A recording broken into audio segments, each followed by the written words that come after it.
यही प्रश्न हजुरले एक समय डाक्टर योगी विवेकानंद स्वामीले वहाँका पनि परम पूज्य परमहंस रामकृष्ण गुरुलाई सोध्नुभएको।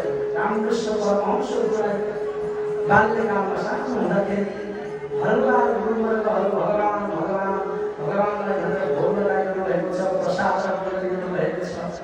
एक दिन सोच्नु भएको छ विवेकानन्दले गुरु हजुर बाबाको मन्दिरमा भगवान भगवान भनेर पूजा गर्नुहुन्छ, भगवान परमात्मा भनेर भोग लगाउनुहुन्छ, तर अहिलेसम्म केवल पत्थरको मूर्ति मात्रै देखेको छु, तर भगवान कहाँ हुनुहुन्छ मलाई देखाइदिनुहोस् भन्दा रामकृष्ण परमहंस गुरुले भन्नुभयो बाबु हेर भगवान भनेको त्यति सजिलो फुत्त देखाउन मिल्ने चिज होइन, गोजीबाट निकालेर प्रदर्शन गर्ने चिज होइन। भगवान भनेको केही त्याग समाधि ध्यान अष्टाङ्ग योगका विधान र पद्धतिका माध्यमबाट बल्ल परमात्मालाई हृदयमा दर्शन गर्ने हो, अनुभव गर्ने हो भन्नुभयो। तर विवेकानन्दले मान्नु भयो प्रभु कसरी हो दर्शन गर्ने अनुभव गर्ने भनिया आँखाले नदेख्नुले कसरी विश्वास गर्न सकिन्छ भगवानलाई?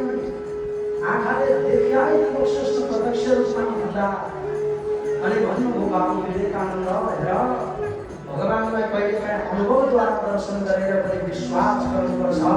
संसारमा आँखाले देखिने चिज मात्रै सत्य हुँदैन, सत्यता संसारमा लुकेको हुन्छ। कहिलेकाहीँ नाशवान चिज असत्य चिज दृष्टिगोचर हुन्छ, तर देखिने चिज नदेखिने चिजवाला तत्त्व अत्यन्तै बलवान हुन्छ, शक्तिशाली हुन्छ र त्यो साँच्चै परम सत्य हुन्छ। उदाहरणलाई हजुर हामी एउटै कुरालाई याद गरौँ, तपाईँ हामीलाई बाँच्नका लागि अनिवार्य नभई नहुने चिज के हो सम्झिनुहोस् हो, तपाईँ हामीलाई नभई नहुने चिज हो हावा अक्सिजन, पानीभन्दा पनि आधारभूत चिज हो हावा अक्सिजन। तर एकचोटि याद गर्नुहोस् श्रेष्ठ हजुर हामीले अहिलेसम्म अक्सिजन देखेका छौँ नाङ्गा आँखाले, हजुर हाम्रा आँखाले प्रत्यक्ष रूपमा अक्सिजनलाई वायुलाई हावालाई हामीले देखेका छौँ, देखेका छैन सज्जन। तर पनि देखेका छैन भनेर त्यसलाई नपत्याउने हो भने अब आँखाले नदेखेको चिजलाई म ग्रहण गराउँदिनँ भनेर हजुर हामीले नस्वीकार हो भनेदेखि शास्त्रमा छोड्नुपर्छ। तर शास्त्रमा छोड्यो भने 2 मिनेटमा हजुर हामी गोविन्दाय नमो नमः संसारबाट विदा हुन्छ।